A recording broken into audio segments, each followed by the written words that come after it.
ఆమెకి మాటలు అవసరం లేదు, ఆమె పాదాలే కథలు చెప్పేవి. ఓకే, ఇప్పుడు స్టోరీలోకి వెళ్దాం. ఒక పురాతన రాజ్యం, అందమైన కోటలు, నీలి ఆకాశం, శాంతమైన ప్రజలు. ఆ రాజ్యానికి ఒక ప్రత్యేకత ఉంది, అది నాట్యం. ఆ రాజ్యంలో నాట్యం వినోదం కాదు, అది భావాల భాష, అది ఆత్మకు అర్థం. ఆ రాజ్యంలో పుట్టింది ఒక అమ్మాయి, పేరు యువరాణి. యువరాణి చిన్నప్పటి నుంచే మాట్లాడేది తక్కువ, కానీ ఆమె కళ్ళు మాత్రం అన్నీ మాట్లాడేవి. ఆమె నవ్వితే చాలు చుట్టూ ఉన్న వాళ్లకు ప్రశాంతత కలిగేది. రాజ్యంలో అందరూ అనుకునేవారు, ఈ అమ్మాయి సాధారణమే, కానీ ఎవ్వరికీ తెలియదు ఆమె పాదాల్లో ఒక అద్భుతం దాగి ఉందని. యువరానికి మాటల కంటే నాట్యం అంటే ఎక్కువ ఇష్టం. ఆమె బాధపడితే నాట్యం, సంతోషిస్తే నాట్యం. ఆమెకు నాట్యం అంటే శ్వాస. కానీ రాజ్యంలో ఒక నియమం ఉంది, రాజకుటుంబానికి చెందిన యువతులు ప్రజల ముందు నాట్యం చేయకూడదు. ఈ నియమం యువరాణి మనసుని మౌనంగా గాయపరిచింది. తనలో ఉన్న కళను దాచుకోవాల్సి రావడం ఆమెకి శిక్ష లాంటిదిగా భావించింది. ఆ రాజ్యంలోనే ఉండేవాడు మోహన్, ఒక సాధారణ చిత్రకారుడు, కానీ అతని చిత్రాల్లో ప్రాణం ఉండేది. మోహన్ ఒకరోజు రాజభవనం గోడలపై చిత్రాలు వేయడానికి పిలువబడ్డాడు. అప్పుడు అతని కళ్ళకు కనిపించింది యువరాణి నాట్యం. అది వేదికపై కాదు, అది మేడ మీద ఒంటరిగా.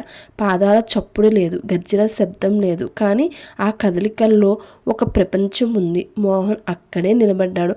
ఆ క్షణంలో అతను ఒక నిర్ణయం తీసుకున్నాడు, ఈ నాట్యం ప్రపంచం చూడాలి అని. రోజులు గడిచాయి. రాజ్యంలో ఒక పెద్ద పండుగ రాబోతుంది. ప్రజలంతా ఆనందంగా ఉన్నారు. మోహన్ ఒక సాహసం చేశాడు. పండుగ రోజు రాత్రి రాజభవనం ముందు ఒక తెర, ఆ తెరపై అతను వేసిన చిత్రాలు కదలడం మొదలుపెట్టాయి. ఆ చిత్రాల్లో ఒక నాట్యమూర్తి.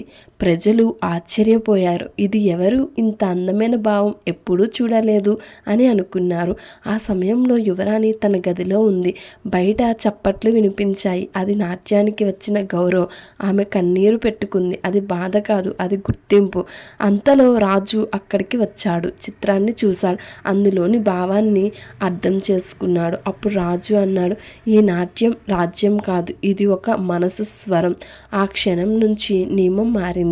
యువరాణి మొదటిసారి ప్రజల ముందు నాట్యం చేసింది, మాటలు లేకుండా, కానీ ప్రతి మనసును తాకుతూ. ఆ నాట్యం ముగిసినప్పుడు రాజ్యం మౌనంగా నిలిచింది. తర్వాత చప్పట్లతో ఆకాశం నిండిపోయింది. యువరాణి ఆ రోజు నేర్చుకుంది, మన ప్రతిభను దాచిపెడితే అది బాధగా మారుతుంది, పంచుకుంటే అది చరిత్రగా మారుతుంది. మోహన్ ఏం నేర్చుకున్నాడంటే, ఒక కళాకారుడి పని పేరు తెచ్చుకోవడం కాదు, మౌనానికి స్వరం ఇవ్వడం.